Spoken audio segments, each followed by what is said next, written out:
Good afternoon, everyone, and welcome to our first Brand Contributor webinar.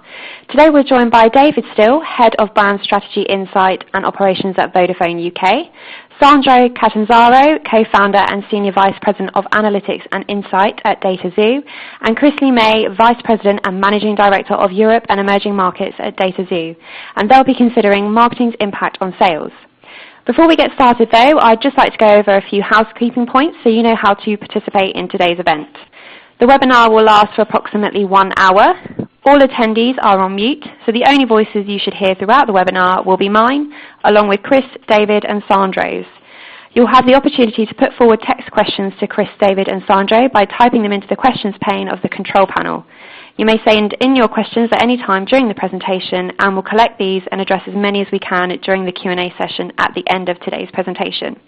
Anyway, I won't take up any more of your time, so over to you, Chris. Hello, welcome, and thanks for being part of today's webinar. As Michelle said, I'm Chris LeMay. I'm SVP and MD of Europe and Emerging Markets at DataZoo.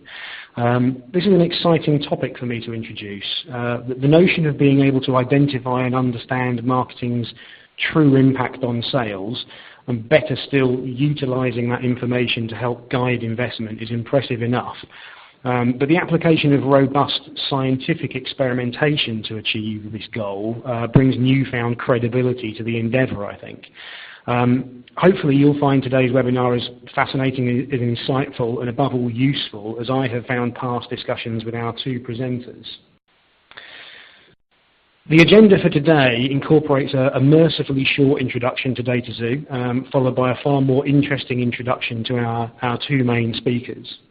Sandro will provide an overview of the challenge at hand, looking at the key questions facing marketers today, a glimpse into the shortcomings of traditional econometric studies and how misinformation can do far more harm than good. Lastly, he'll be taking a look at causality. How do you identify it, and how should it inform marketing investment decisions? The proof of the pudding, as they say, is in the eating, and David from Vodafone has kindly stepped up to share his experiences in adopting, executing, and most importantly, acting on the learnings from Vodafone's own marketing ROI study.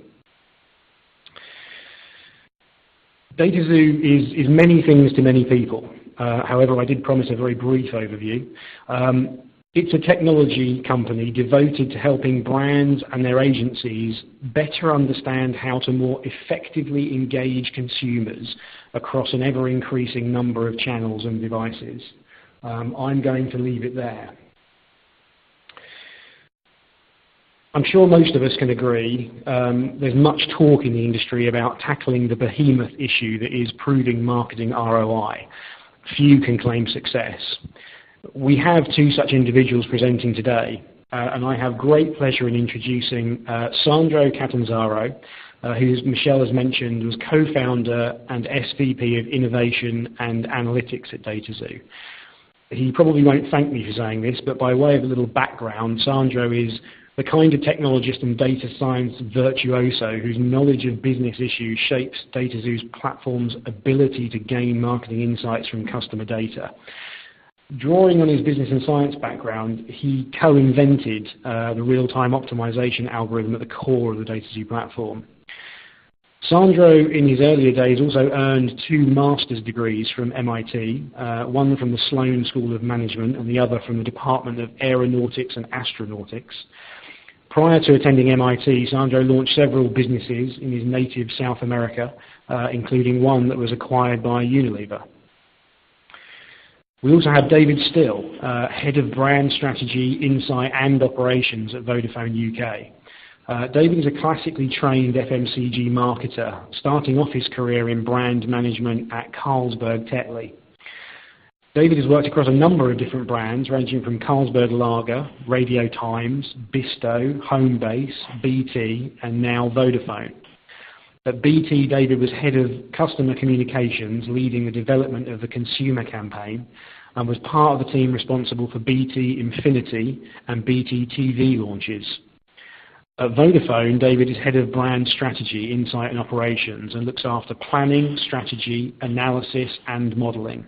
He's also been part of the team that launched 4G and broadband. The only way for me to follow on from two individuals with that track record and maintain any sense of credibility is to deftly hand across to my colleague, Sandro. Thank you very much for the introduction, Chris. I indeed got red-faced. Thank you. Good morning to everybody.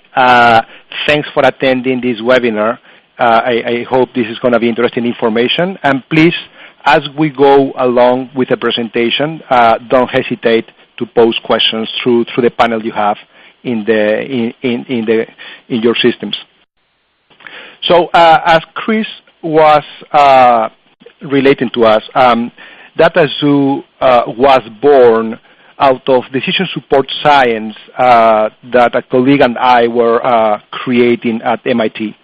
The initial application of this technology was helping NASA to get people to Mars, humans to Mars, and back, space exploration. And our roots are very much based on trying to understand scientifically how things work and trying to support the decision process of an organization. We then decided to apply this methodology to marketing, and we were we knew our methodology was doing the right thing, at least we thought so, but the challenge was how could we prove it beyond any doubt. So in many cases, clients came back to us and told us, we believe you guys are doing a good thing. We believe your company, your technology is very powerful, but we think that the incremental sales we have achieved are a result of a TV campaign we just launched. Or the incremental sales we have achieved are a result of another provider of online advertising is providing a better cost per click or more volume of clicks. And for us, it was very important to try to understand how can we prove beyond any doubt that what we were doing was actually driving the sales of our clients. And being based on science, we thought probably the best way to go about it is going to be to use the scientific method.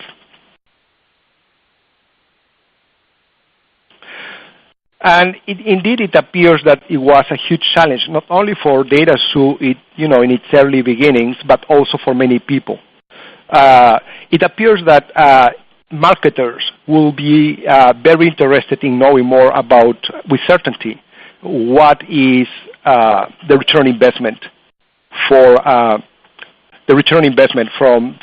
different ways they invest their money in marketing, and many think that if they have a better way to do that, they will be able to even increase their investment in marketing to drive more sales. Another angle is that present tools, more than 50% of people believe are not great. They think the tools really need improvement. And finally, in many cases, marketers are just measuring the ability to reach a target audience as the metric for success.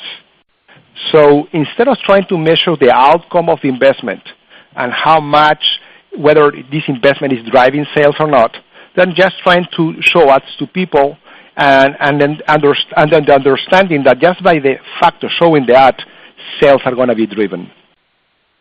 There have been many ways through the years that people have been trying to use to measure how investments work. One of them is econometrics. Many of you probably are familiar of the methodologies that econometricians use to measure return investment. Basically, what econometrics does is takes into account factors such as macroeconomics, the labor rate, unemployment rates, the competitive environment in which the brand works, plus investments in marketing through the different channels and creates a model that is, fairly advanced mathematically, but tries to forecast what's going to happen if you change one of the variables. Econometrics have many, are pretty powerful in the sense that in the past they have been used for many, many years. This is technology, this is a methodology that dates back to 1960s, and it has been tested. However, one of the challenges econometrics has is it relies on a static model of reality. So we want to analyze 5 to 10 years of data and create a formula that can describe what's going to happen, but it relies on a world that's fairly static and can be predicted with going back in time using past data. As I was saying, the limitations are it's kind of slow. So I was just in a conversation with somebody from a pharma company, and this person was telling me, we just received last week, and this was like a month ago, we just received last week in October our econometrics analysis for data we provided our consultant vendor going from 2009 to 2014. And this person was telling me, we're going to be using this model, using data from 2009 to 2014 to forecast and create our investment models for 2016. So at the very least, data is 2 years old. And if you think about the actual average age of the data, it's about 5 to 6 years. And in the environment in which we work today, it's just too slow. You cannot necessarily trust that what you thought was a good idea in 2012 is going to be a good idea in 2016. The second problem that econometrics has is it really cannot prove causality. And causality is a very interesting concept. So when we talk about looking to understand how one variable affects another, in many cases we can see that if one variable moves, another does move as well. We can start thinking, well, these two variables may be related.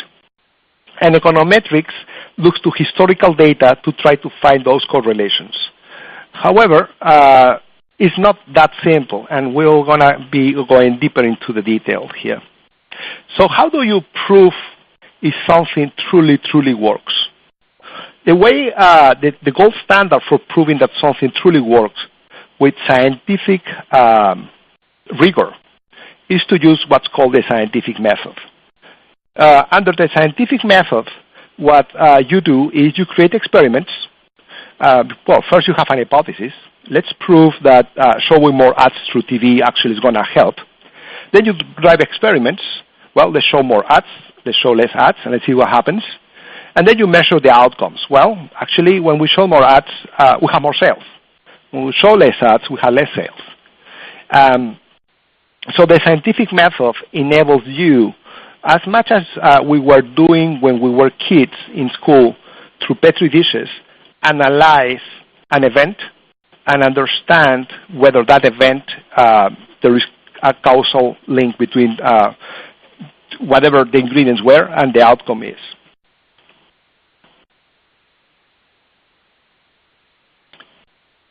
So let's go to causality. As I was saying, back when we were in school, we were creating experiments in these Petri dishes.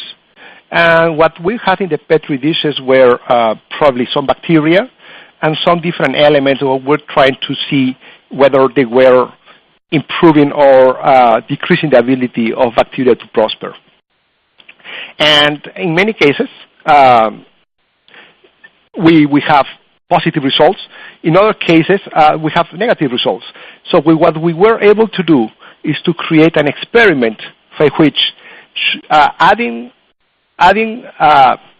some substances to the Petri dish was blocking the growth of the bacteria. Let's go deeper into causation. Causation is different than correlation. So, for example, when we go into the summer, we see that people are eating ice cream. At the same time, we're getting people getting sunburns. However, we cannot necessarily conclude that eating ice cream is driving sunburns. In fact, ice cream consumption, well, as you see, doesn't drive the people getting sunburned. It's what's called the common cause fallacy, and this is result that summer is driving both effects. Summer is driving ice cream consumption, and summer is also driving is the leading cause for getting people sunburned. Now we translate the same phenomenon to advertising.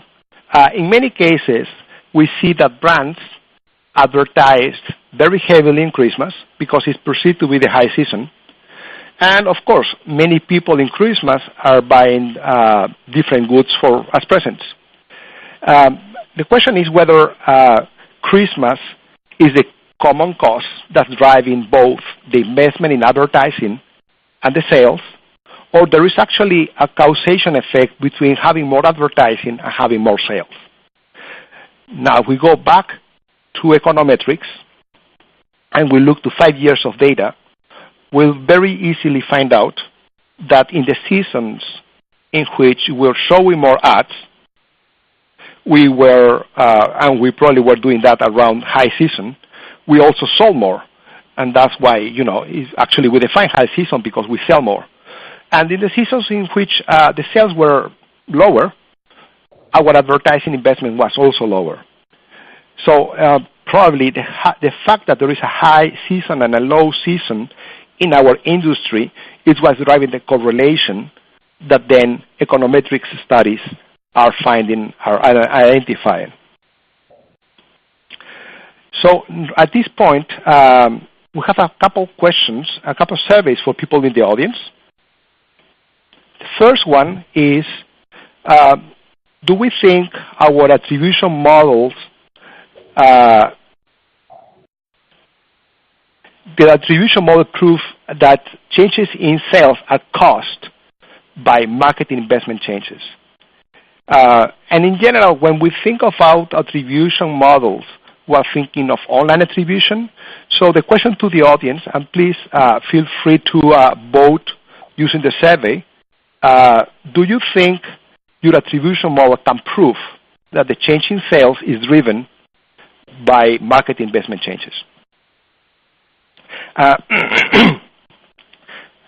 And our next question is going to be whether do we have the ability to activate our attribution insights in real time. So do we think that once we have these insights about attribution, those can be applied in real time, and those can be used to improve efficiency for the ad campaigns that are being run?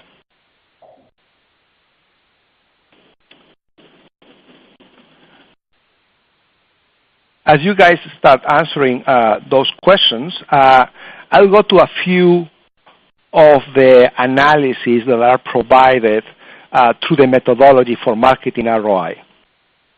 The first one is, the typical question from many marketers is, what should be the right level of investment by channel to drive sales? And another flavor of this question is, overall, how much money should I invest to have a certain volume of sales overall? Another question that we see in terms of marketing ROI are how much can I adjust other values, other variables such as pricing that provide a competitive advantage in the market. And in many cases, you can think of modeling pricing as a variable, as an ingredient in the experiments, so that you can understand what is the impact of this change in sales. In many cases, marketers wanted to also understand the difference between short-term and long-term effects of media campaigns. So as we all know, ad campaigns have an immediate impact on sales. However, the actual impact over the long time may be even bigger. So trying to understand this relationship between the short-term and the long-term impact of an ad campaign is pretty important. And finally, what other macro factors, such as promotions, I already mentioned pricing, can impact sales. In many cases, in FMCG, we have changes in shelving at the supermarkets impacting the volume of sales. So those variables are also very interesting to know.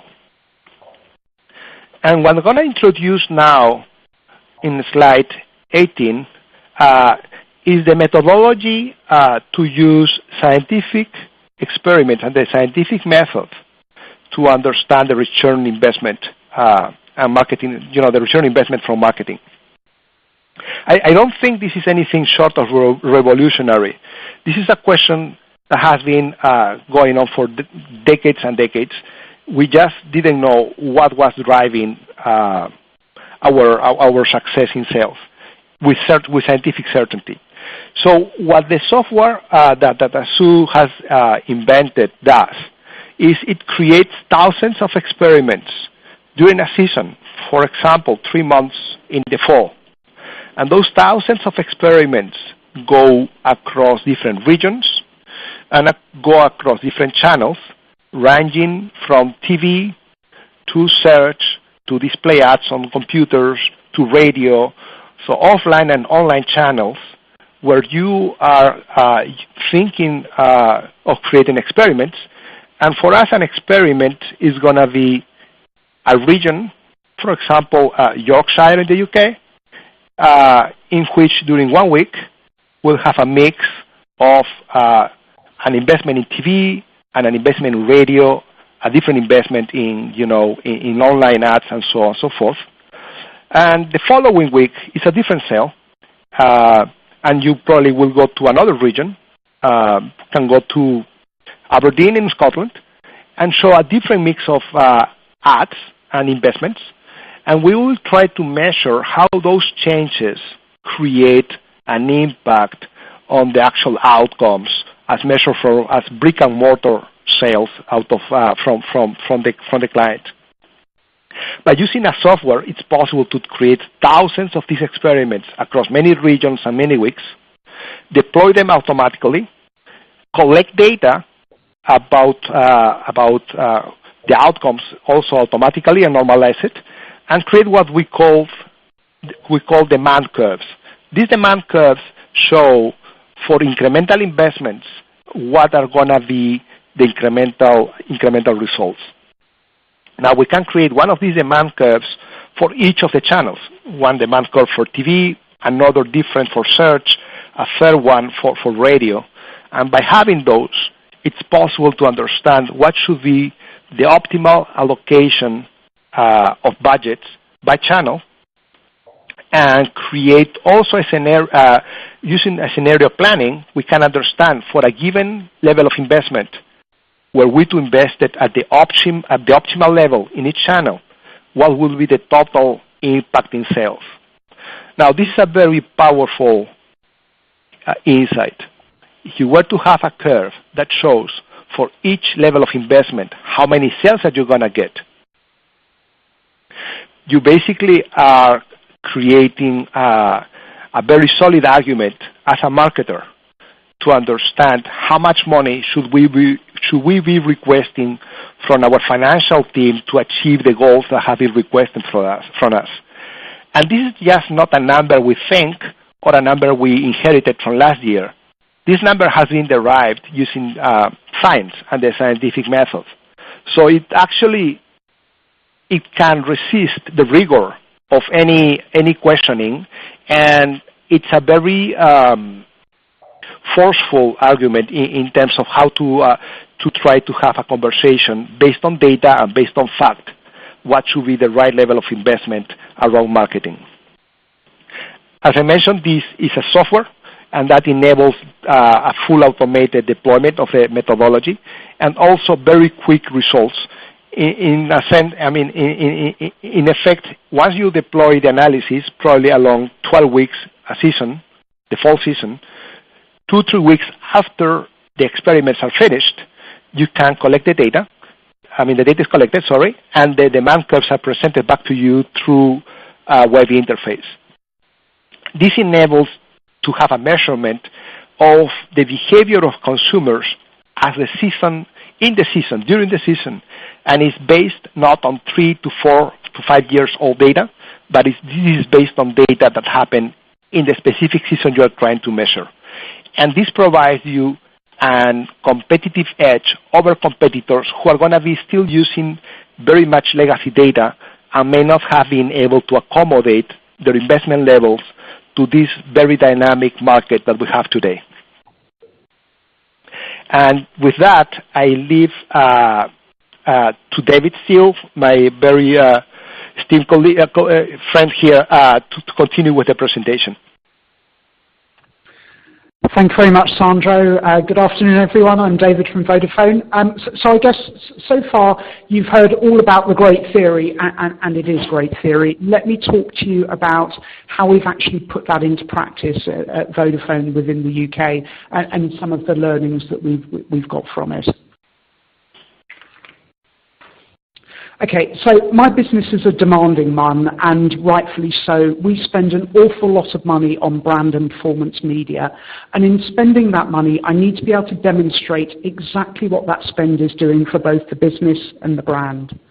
And as Sandro mentioned, whilst econometrics are great at many things, they don't provide the burden of proof that I require. They don't give me the speed of answer I require. Unlike many of you, I work in a fast-moving business, and I can't afford to wait for a quarterly or 6-monthly drop from the econometrics to tell me whether it thinks something that I've done is working or not. I need my answers, and I need to be sure of them, and I need them quickly. So what I wanted for us in the UK at Vodafone to do was to find a different way. So in starting to find out how our marketing works, we needed to move out of the world of commerce and business and marketing and into the world of science. And in using the principles of science in marketing, we designed experiments to answer questions like, does TV work? And how much money should I spend on advertising TV? How does TV work with other media channels like search and display?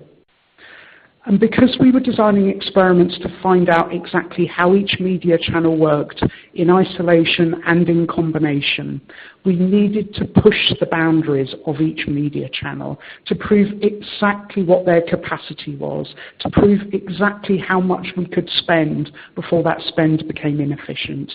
And as a result of doing so, we ended up running many, many experiments with spend levels in each media channel that were frankly quite often much, much higher than what you would normally see on a same media plan.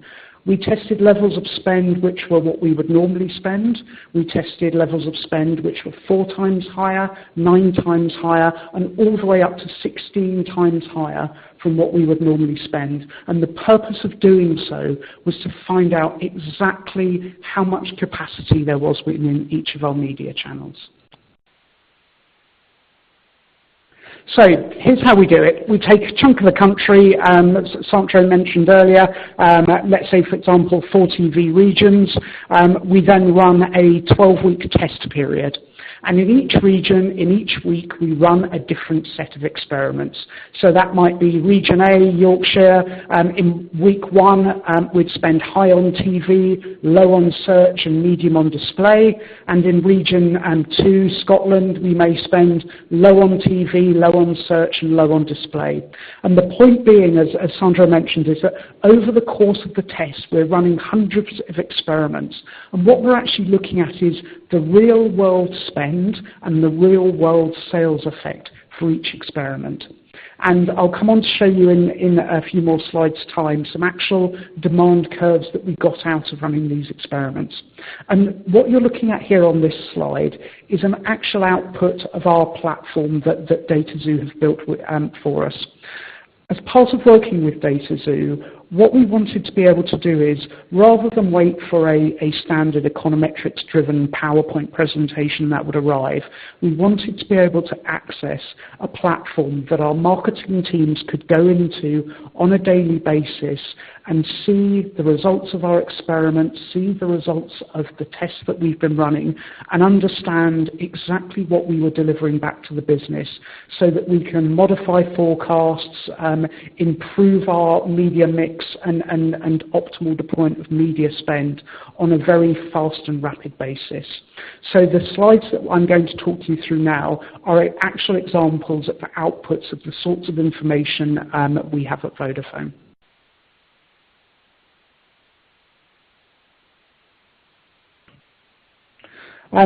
Another slide. We've been testing away for the last 12 to 18 months, and via our platform, what I'm now able to do is accurately identify my optimal spend and top-line media mix for any given budget. And because what we do is literally, and apologies, I don't have the rich science background of Sandro, I'm a historian by training, but we literally, our sales data, our media spend data is literally plumbed straight into our model, and all of the results are automatically fed into there as soon as they're generated. The results being that I get results a lot faster than I used to, faster than my competitors, and not quite instantaneously in real time, but as fast as the data allows me to. And what that gives us is access to a wealth of data at our fingertips within Vodafone.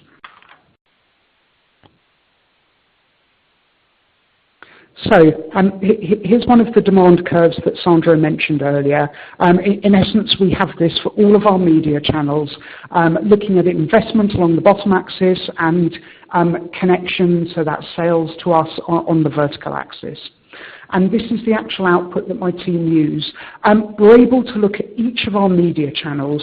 We can look at them at a total omni-channel level, or we can look at them and see how each media channel works for us on an acquisition and a retention basis, which are key metrics for us at Vodafone. And in doing so, what we can do is look at how much spend we can afford and what that spend will realistically deliver us in terms of connections. And out of that, we're able to identify and understand what is the maximum ROI we can get from any media budget. So, using this methodology, we've already made some very significant changes to the media channels we use and the amounts we spend within those media channels. And what's more, I'm able to have a really, really strong set of data to guide my investment recommendations and have a very different type of conversation with the business. I'm now able to effectively give them one of two choices to make. I can give them a choice of, give me the same amount of budget as I had this time last year, and I'll give you incremental volume. Or I can give them the choice of saying, look, I can give you the same amount of volume that you had this time last year, but I can return some money and spend less. Such is my detailed and intimate knowledge of our media channels. And using this approach, I guess, has many benefits. It doesn't just benefit you in terms of understanding the impact of your media channels. It also helps to improve, or has helped to improve, the credibility of the brand team in the organisation at Vodafone. Econometrics are complex, as we all know, and rely upon many, many complex algorithms that, frankly, most people don't understand, even your finance people. The beauty of this approach is that the maths are very simple. We took 30% of the UK population, we tried this level of spend versus a different level of spend in the rest of the UK, and here are results. Very simple maths, and if people understand the maths, they're more accepting of the conclusions.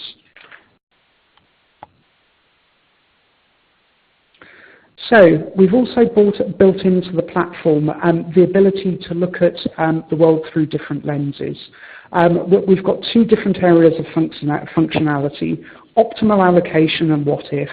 Our optimal allocation allows us to take a given level of budget and have the platform tell us what would be the right levels of spend in what media channels to deliver the most optimal use of that budget and deliver the maximum amount of sales.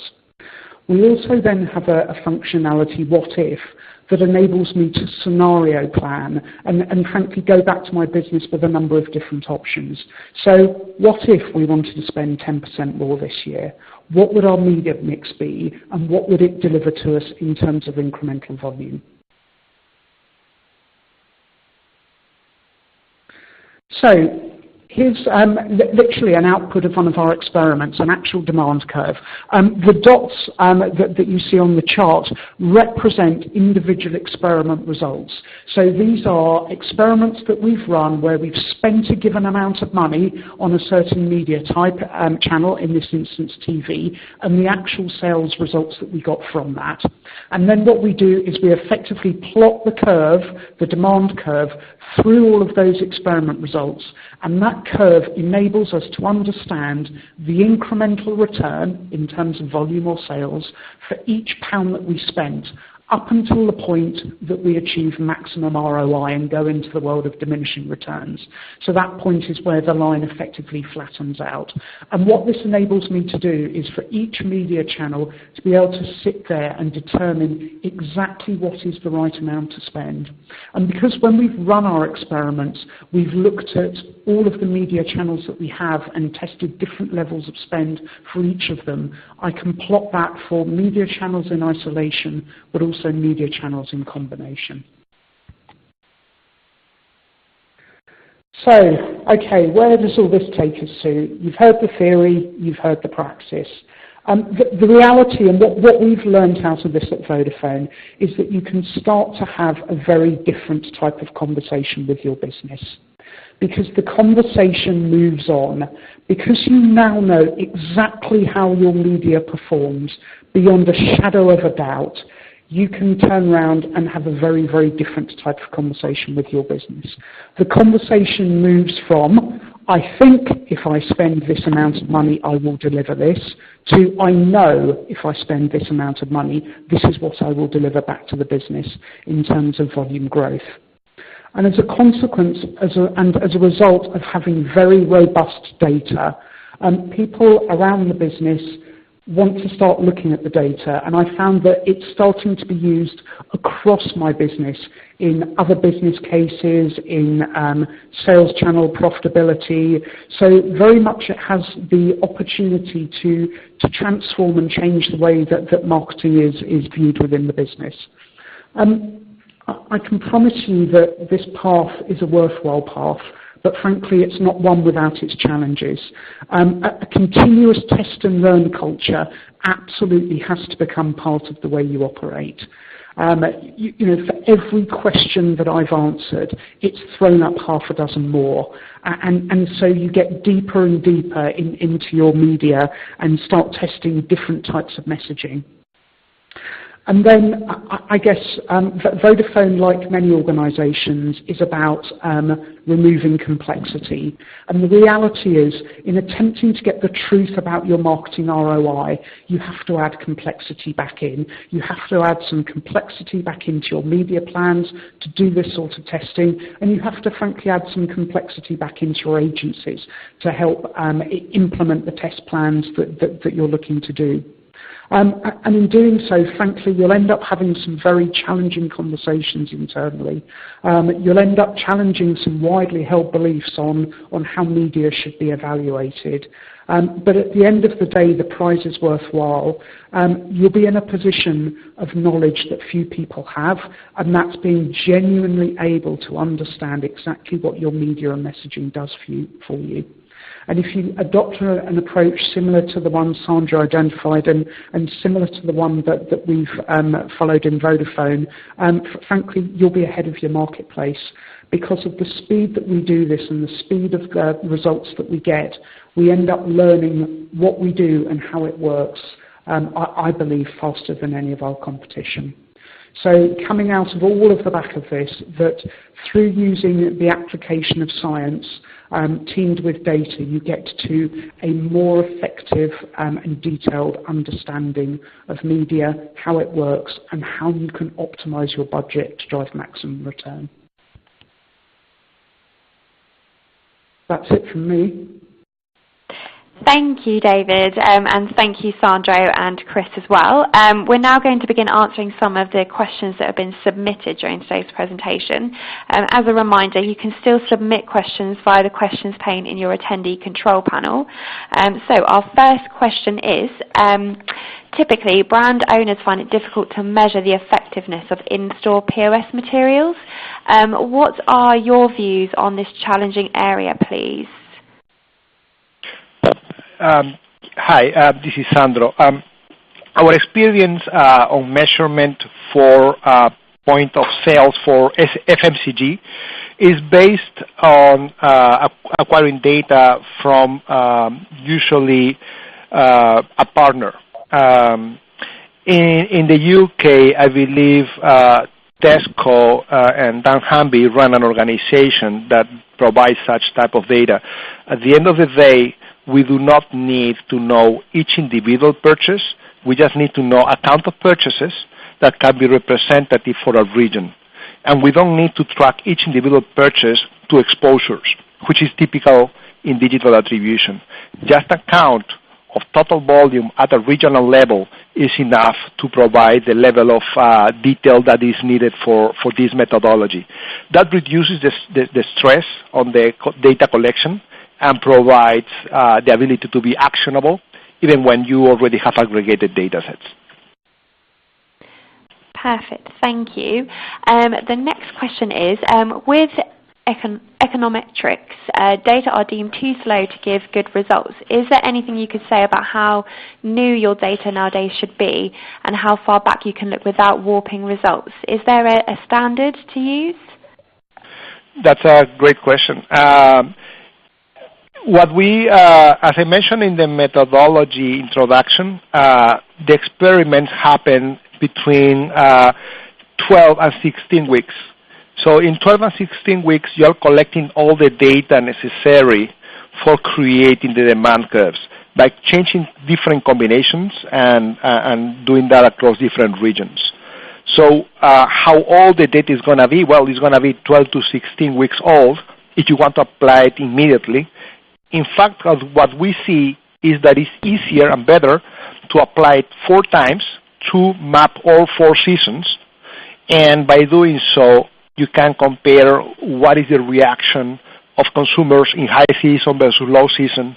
And you will use probably about 20% of the geographic areas that your consumers reside to do so. So you're only going to sacrifice 20% of your total market, between quote sacrificing, to collect the data. The remaining 80% can apply, the optimal allocations that you have created to this 20%. And by doing so over and over, you can have a constantly refreshing understanding of how the market dynamics work. Never older than probably in average 6 months, which is, as you go on the year. Brilliant, thank you so much. The next question is for David. So data collection for a real-time analysis can be affected by the data that has been collected. What would you suggest in terms of data collection?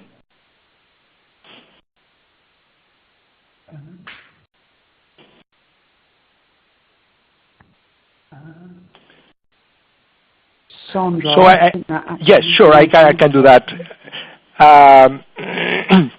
Usually, what we see is, in terms of data collection, we, in many cases, rely on the systems that are internal to the company, if the company has that type of data available.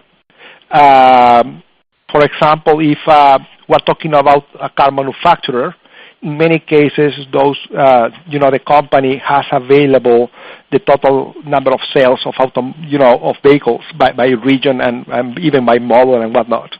About collection of data from execution on offline media such as TV. We rely on a partnership with the ad agency working on behalf of the advertiser, and in that case, we will use a format that can enable an easy exchange of information, and then with an ETL system that is ingested within the platform. Thank you very much. This next question is, how do you untangle the geographic/region variable from the channel variable? Is it just a matter of doing sufficient combinations to even this out? I think that is basically one of the ways to do, one of the strengths of this methodology. We do run many combinations, and by doing so, you are enabling the neutralization of the seasonality. So one of the dangers of when we started developing this is we didn't know if what we were doing was being affected by local events or by weather. Weather changes up and down, and we are changing the investment up or down that week. That can be, you just wouldn't know if it was the weather or it was the change in investment. But by doing different patterns across different regions, and by using many regions, you are able to understand what is, neutralize the effect of, regional particularities, and also season, weather and other patterns that can heavily impact any given week. And the other thing is, because you have many experiments across different regions, you can start comparing curves across regions and understand which regions are more responsive than others, and which regions behave more similarly under the marketing ROI light. It may be the case that under the marketing ROI light, two regions that appear very different to you, actually they're very similar in response, and that's very interesting to know. Thank you. The next one is for David. How important is testing messages versus channels? And do you have the ability to test different marketing messages? So yes, answer to your questions, but both are very important. I guess the thing about this is when you sit down and say, right, what do we want to find out, the list becomes enormously long very quickly.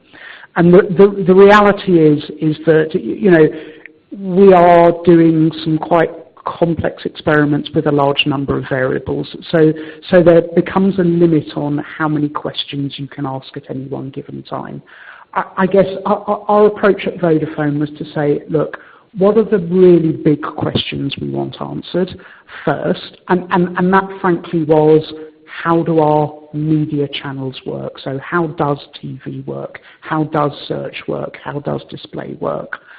And so we answered those questions first, and then we started running tests around different creative campaigns and messaging. And so what we've been able to do over time, and bear in mind we have been doing this for the last 18 months or so, is build up a bank of knowledge as to which campaigns do perform the best, which ones have the best long-term sales effect and the best cumulative effect, and put that in combination with the learnings that we've got around media channels. So I think the short answer to the question is yes, it's important to do both, but your ability to accurately do both at the same time is quite challenging unless you have a very restricted number of media channels. Brilliant. Thank you for your answer. The next question is also for you. The question says, I work with different agencies for my TV campaigns, digital marketing and press. Can I still implement this solution? Absolutely would be my answer. So the reality is that you would have a test design or a test matrix created for you in DataZoo create ours, and then it is about each individual agency, creative or media, has ability to be able to implement that test. And frankly, we operate a triumvirate in that our media agency, we only have one, works hand in hand with DataZoo to help develop and get to a test matrix that gets us to the answers we want and is deliverable within the real world. Thank you very much. The next question says, the presentation today has demonstrated how marketing is taking learning from other fields like science to provide innovative solutions to common issues. Do you see this trend, marketers utilising breakthroughs in other fields, becoming an increasing part of a marketer's innovative thinking regime? David, do you want to take this one? Yes, I mean, I guess marketing is picking up outside trends from other areas. I mean, as far as I'm aware, programmatic online buying is a derivative from city trading desks. I guess for me, it all depends on how innovative the individual marketers are. The reality for us is that at Vodafone, we do want to drive forward and hopefully beat the marketplace. And if you wish to beat your competition, you have to do something different to your competition. And in doing something different to your competition, you have to explore and try new things. So for me, with any new innovation comes an element of risk. It's about controlled risk and having the appetite to try new things, albeit in a manner that don't totally torpedo the business if they don't turn out as expected. Thank you. Another question is asking, how is it possible to know if designed experiments are in line within the real world so that the results are really valid? I can answer that one, I think. Because you are changing a variable between quotes on purpose and following a pattern that is fully randomic, you are able to create a causal proof. One other example where we see this used in practice is when we are testing a vaccine. Right? So some lab discovers the new vaccine for a disease, and they want to know if this vaccine works. The way they test whether the vaccine works is they will divide the population in two. Half the population will get the actual vaccine, and the other half will get a placebo, and on go these people in the world, and some will get a cold, other people will have a lot of exercise, some people will have very unhealthy eating habits, and so on and so forth. All these are different types of noise that these individuals are subject into the real world. And now, after a certain period of time, you measure how many of the people in the group who got the vaccine, how many got sick, from the disease we're trying to avoid, and how many of the people who were in the control group who did not get the vaccine. And by doing so, you can probably find that the ratio of people vaccinated was lower, and therefore they were protected.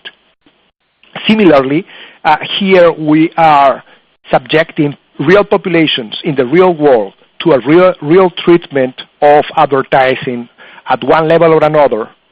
And these individuals are also subject to all the noise from competitor discounts to new launches from your own company or your competitor, different types of news that may happen, and the weather, and so on and so forth.